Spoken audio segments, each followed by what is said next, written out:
Não, esse não é um vídeo sobre a versão americanizada conhecida como Digimon, o filme, mas sim uma outra versão do filme original, Digimon Adventure Bokura no War Game.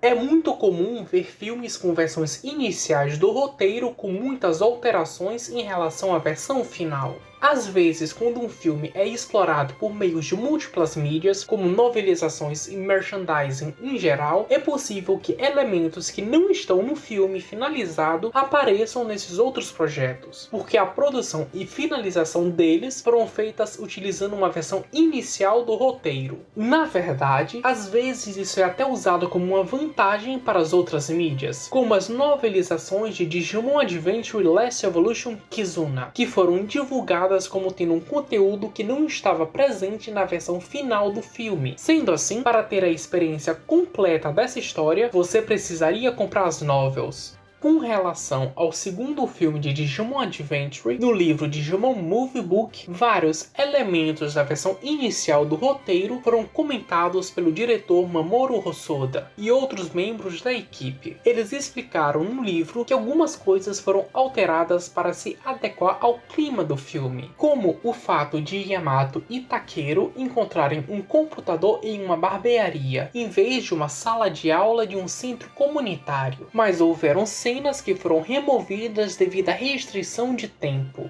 Por causa do ritmo do filme, Hosoda afirmou que teria preferido que o filme tivesse 50 minutos de duração e fosse dividido em duas sessões de 20 minutos e uma de 10 minutos. No entanto, a versão final acabou tendo apenas 40 minutos de duração e o tempo foi distribuído de uma forma mais homogênea em cada uma delas. Entre os elementos que tiveram de ser cortados para a versão final, ele menciona a origem do Net Digimon, o termo geral para Kuramon e suas evoluções. Segundo ele, a Digitama foi formada a partir dos bugs causados pelo conhecido bug do milênio. Eles queriam usar o plano de fundo de Digimon para explicar esse tópico para as crianças, algo que muitas outras pessoas estavam tendo dificuldade em fazer. No fim das contas, Hosoda ficou feliz que ele teve que cortar esse elemento, porque para ele isso contribuiu para que o filme tivesse um sentimento de atemporalidade. Se ele tivesse mantido essas referências, o filme estaria travado em representar esse período do final dos anos 90 e começo dos anos 2000. Mas já que isso não aconteceu, o filme sempre vai passar essa sensação de ser atual. No entanto, ele comentou que os materiais de divulgação acabaram incluindo esses elementos das primeiras versões do roteiro. E esse é o tema do vídeo. Nas edições da V-Jump que divulgaram o filme e na série de cartas Cardass da Bandai de Digimon Adventure, os elementos do filme que não apareceram na versão final foram usados, incluindo muitos que temos certeza que foram parte do roteiro original. Sendo assim, essa é uma outra versão de Digimon Adventure Bokura no War Game.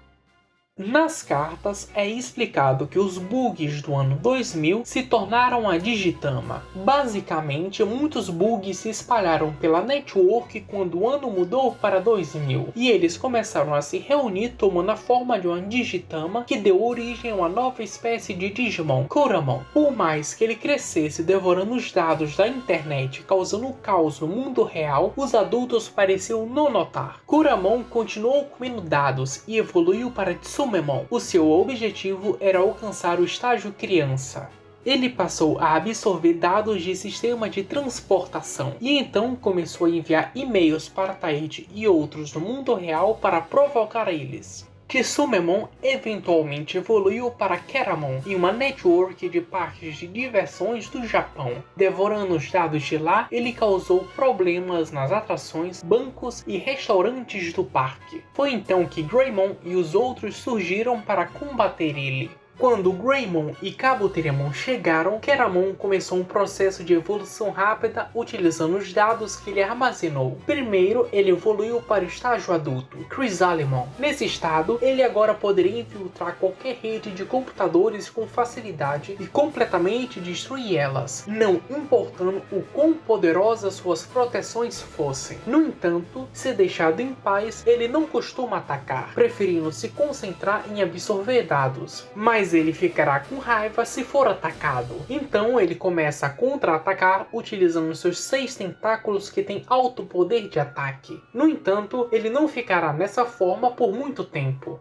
Rapidamente, Chrysalimon evoluiu para Infermon, que seguiu para devorar dados de companhias de telecomunicação. Muitos começam a teorizar a forma de como poderiam atacar Infermon. Hikari sugere que Kabuterimon poderia capturar Infermon e deixar Greymon atacando à vontade. Mas Joe imagina que não deveriam atacar até que todos fossem reunidos, e só então eles deveriam se concentrar em atacar de uma vez só. Taichi prefere utilizar a ideia da Hikari, mas sem sucesso. Kabuterimon e Greymon então evoluem para Altur Kabuterimon e Metal Greymon e atacam Infermon com seus ataques especiais. No entanto, o corpo de Infermon é muito resistente e capaz de repelir até mesmo os mísseis de Metal Greymon. O máximo de danos que eles puderam causar foi um pequeno amassado no rosto de Infermon. Infermon começou a rir e desferiu um simples ataque fatal que imediatamente derrotou Metal Greymon, e então ele fugiu para continuar devorando a rede de computadores.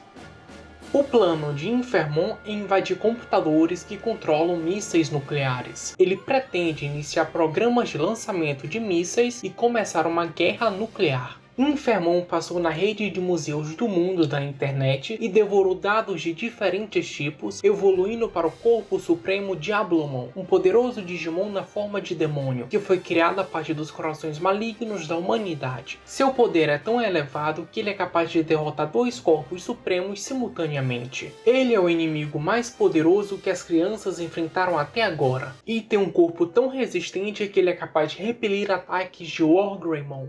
Metal Greymon se dirigiu para o espaço dos museus e evoluiu para o War Greymon para derrotar o Net Digimon. Junto dele apareceu Metal Garurumon, que começou uma combinação de ataques em alta velocidade com o War Greymon. Os dois juntos conseguem encurralar o Net Digimon e preparam para desferir os seus ataques especiais, Gaia Force e Cocytus Breath. Metal Garurumon libera seu ataque especial, mas Taichi causou um problema no computador fazendo ele travar. Isso fez o War Greymon recuar e com isso eles foram derrotados. Diablomon então começa a se copiar em grandes quantidades para se espalhar simultaneamente e ocupar redes militares ao redor do mundo, e com isso lançar os seus mísseis nucleares. Perseguindo o Net Digimon no mundo da rede, Metal Garurumon e War Greymon chegaram na rede militar da Índia, onde encontraram centenas de Diablomon, mas o corpo principal estava escondido no meio deles. Os dois Digimons supremos se uniram para atacar as cópias em busca do original, e conseguem. Após derrotar centenas de Diablomon, eles finalmente encontram o original, e apesar de estarem muito feridos, eles continuam puxando forças para lutar. Foi nesse momento que e-mails de todo mundo começaram a aparecer, motivando eles. Os e-mails começaram a fluir para os 3 corpos supremos. Quando os e-mails chegaram em Diablomon, isso restringiu os movimentos dele, enquanto os e-mails que foram para Metal Garurumon e War Greymon fizeram eles se fundirem. De acordo com Koshiro, o poder das crianças ao redor do mundo criaram um Digimon de milagres. Esse era Omegamon, nascido da fusão de War Greymon e Metal Garurumon. É um Digimon corpo supremo fundido. Sendo um especialista em combates usando tanto uma espada quanto um canhão, mesmo que Omegamon tenha que lutar contra mais de centenas de Digimons, ele ainda consegue vencer. O seu Garuru Cannon é Metal Garurumon transformado, um canhão que pulveriza todos os Digimons. A Grey Sword é uma espada que nasceu a partir do poder concentrado de War Greymon e é capaz de cortar através de qualquer Digimon. Combinando todos os poderes de War Greymon e Metal Garurumon, Omegamon libera os movimentos especiais Grey Sword e Garuru Cannon, simultaneamente a partir de seus braços, aniquilando Diablomon. Esse é o fim da história principal referente ao Digimon da rede, mas existem mais comentários nas cartas sobre as crianças. Koshiro é um navegador famoso do mundo da rede, e foi ele quem notou o Net Digimon. Ele então pediu para um amigo dele que faz universidade analisar o ovo, e foi então que Koshiro decidiu começar o jogo da guerra com Taichi. Usando 2 computadores, ele monitorou o Net Digimon, comunicou-se com o mundo digital, protegeu as redes telefônicas e muito mais. Sobre Yamato e Takeru, depois que seus pais divorciados começaram a conversar novamente, eles puderam se visitar mais vezes. Durante as férias de primavera, eles foram visitar a avó em Shinami, e apesar de não gostarem muito da parte de feijões vermelha que ela está fazendo, eles aproveitaram o feriado. Entretanto, eles tiveram que ir diretamente para a batalha sem muito tempo para aproveitar a reunião com seus Digimons. Depois que Taichi avisou eles sobre o Net Digimon, os dois correram pela cidade para encontrar um computador. Por isso, eles tiveram que participar da luta pelo destino da Terra na sala de computadores prateada do centro comunitário local. Hikari tinha ido entregar presentes para a festa de uma amiga, mas assim que o Net Digimon começou a agir, ela recebeu mensagens de Taichi para se apressar. No entanto, a festa estava continuando normalmente. Assopraram velas, jogaram cartas e tudo parecia progredir bem, não deixando uma oportunidade fácil para ela sair. Quando ela finalmente conseguiu uma brecha para sair e chegou em casa, o incidente já havia concluído com segurança, e ela não teve que lutar ao lado de Tailmon. Sora havia entrado em uma grande discussão com Taichi por causa de um prendedor de cabelo. Ela entendeu que Taichi não gostava do chapéu dela. Sem saber da crise que estava acontecendo, ela fez de tudo para não atender as ligações de Koshiro. Foi só após a batalha decisiva contra Diablomon ter acabado que ela enviou uma mensagem para o Taichi, e os dois resolveram a situação.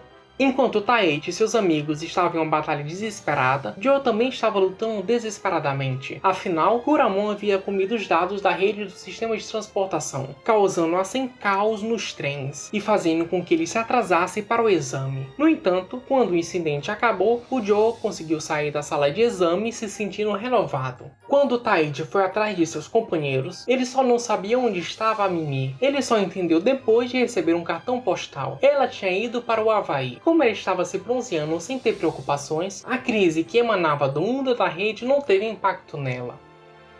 Ver como as coisas mudam ou não com diferentes versões do roteiro é algo interessante de se ver, e isso também mostra o quão difícil é coordenar múltiplas mídias dentro de uma mesma ideia. Tem um outro exemplo para dar. Apesar de que Omegamon foi criada a pedido de Mamoru Hosoda para aparecer no filme, essa não foi a primeira aparição dele. Durante a Jump Festa 2000, que aconteceu nos dias 18 e 19 de dezembro de 1999, houveram vários estandes comemorativos de várias franquias que apareciam na Jump. E claro, Digimon estava lá. Além das divulgações básicas de novos produtos de Digimon, também havia uma entrega especial para jogadores do Underswan. Caso você fosse lá com a cópia de Digimon Adventure a Node Tamer, você poderia ganhar um Vidramon especial de nome 0, que tinha evoluções únicas. O Vidramon também viria a ser dado em uma edição especial que foi premiada com 500 cópias existentes ao todo. Esse Vidramon especial tem duas evoluções disponíveis. Uma é o Golddramon e a outra é o Omegamon. Mas o desenvolvimento desse jogo ficou tão para trás que ele até mesmo chegou a usar o nome protótipo do personagem em uma das cenas, Garuru Greymon. Conhecer informações escondidas nesses materiais é algo que eu sempre me interesso, e essa oportunidade de falar sobre outra versão do que é um dos filmes mais populares de Digimon é algo que eu já queria fazer há um bom tempo. Então espero que tenham gostado dessas pequenas diferenças, e gostaria de saber qual foi o detalhe que acharam mais interessante, e que gostariam de ter visto na versão final do filme, ou mesmo se todas as mudanças foram necessárias, e o filme acabou sendo a melhor versão possível dessa história. Obrigado por assistirem até aqui e até o próximo vídeo.